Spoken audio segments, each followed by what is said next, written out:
Hello, my friends.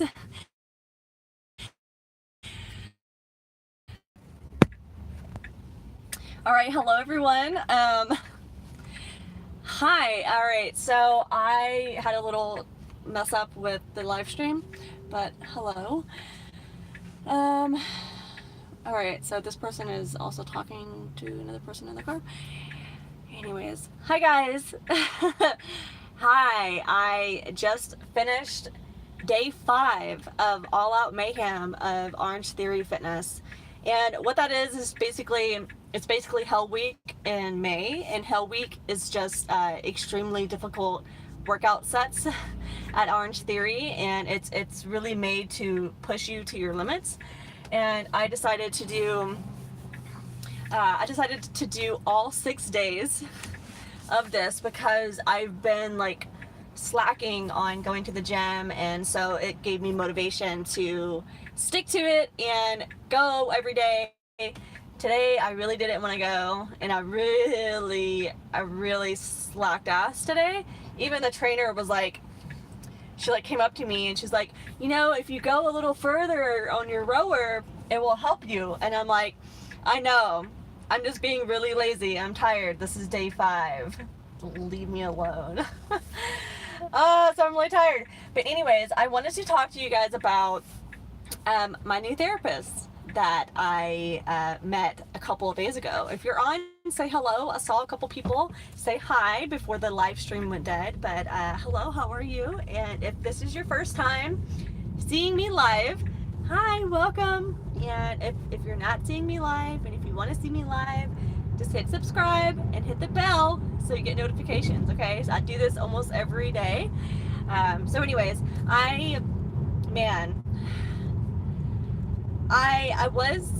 was going to go live after my first therapy session, but honestly, it was really hard. It was more intense than I thought I was going to go into it, and a lot more on the surface that I thought that I was like needing to deal with. And so we ended up talking about the domestic assault and abuse and child abuse from my childhood. That was the first thing we talked about. And I really didn't think, I thought that part of my life was done and taken care of, and something I didn't need to really address anymore. I thought I was past it, and clearly I'm not. And we talked for like 45 minutes. I cried like multiple times. It was great. And one of the things that I realized in that session is I quite often feel left out. I feel secluded. I feel weird. I feel like people don't like me. People don't invite me to things, so people must not like me, and I'm weird. And you know, I never felt like I fit in with anyone. And I realized I was talking about the incident where my stepfather, I feel like, tried to kill me, or in the process of trying to rape me, almost killed me when I was 13. And I won't go into much detail about that, but that's the main part of it.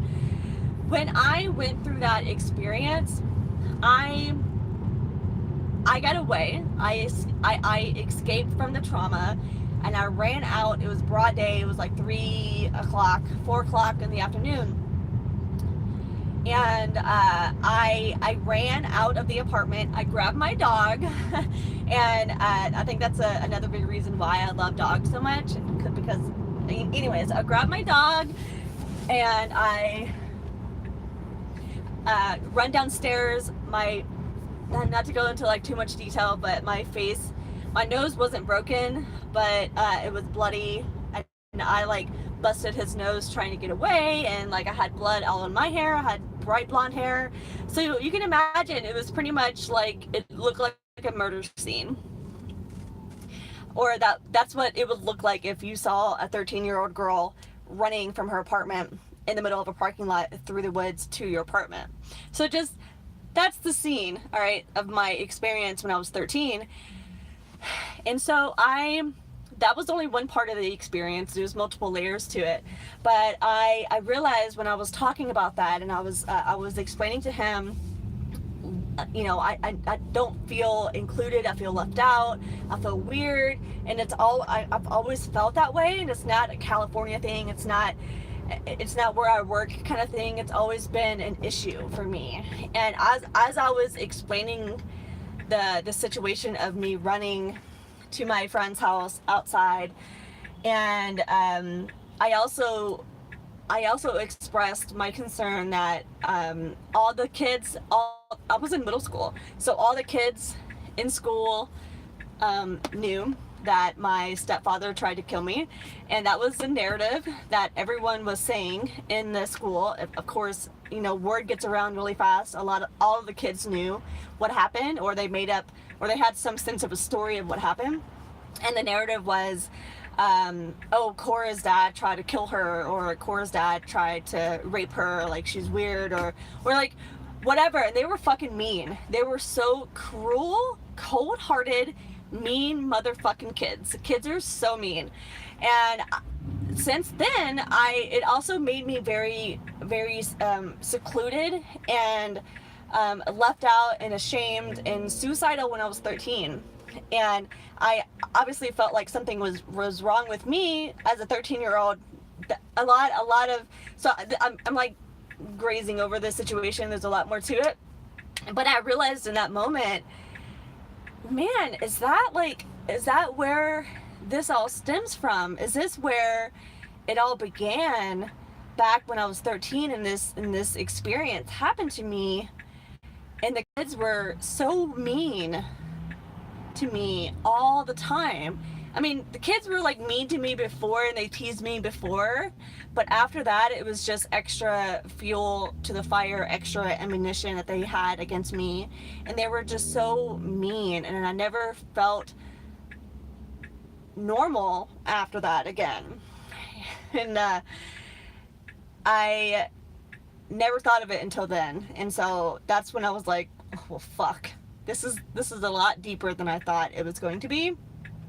And he also realized that I smile a lot when I talk about trauma, just like I'm doing now. Like I talk about it. I mean, I smile when I talk about it, and I never.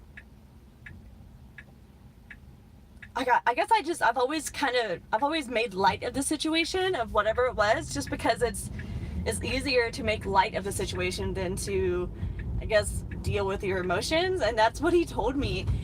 He had me try to explain why I smiled, and as I was going through all of these, like, long story short, recap of my life and the issues that's going on with me, I kept smiling.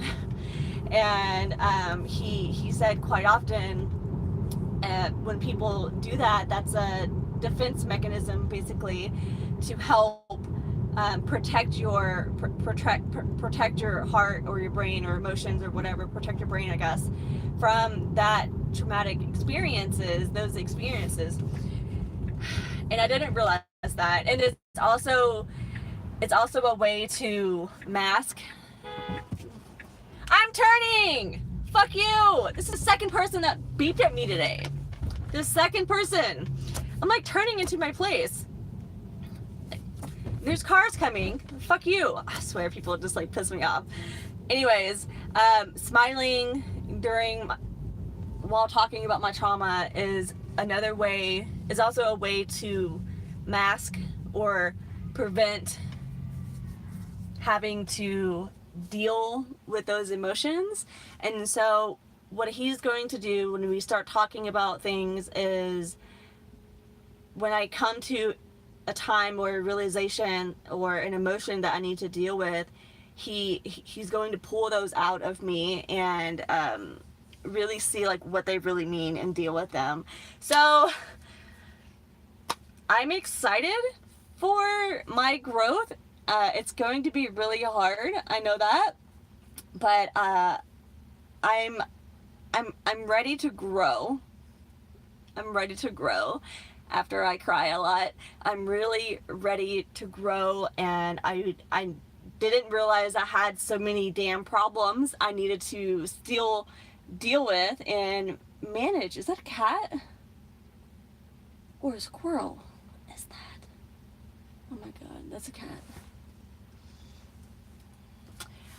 Alright, so clearly I have like ADD because I'm looking at this squirrel and cat. But anyways, you guys, I just wanted to share with you my experience meeting my new therapist, and he only had one spot open, and so it's Tuesdays at 7, and it's late, but it's Tuesdays, and I said, okay, I'll take it. I will meet you every single week, so I'm going to see him every week, and yeah, we'll see.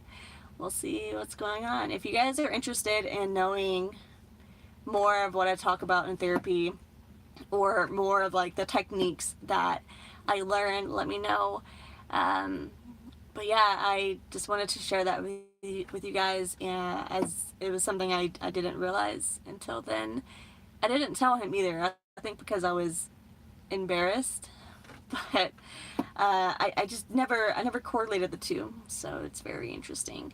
So anyways, I have a lot of shit, I have a lot of layers to undo, so we'll see, and I'm happy to bring you guys along with my journey and tell you what's going on and show you the new Cora that's going to be growing and blossoming into a beautiful, colorful flower.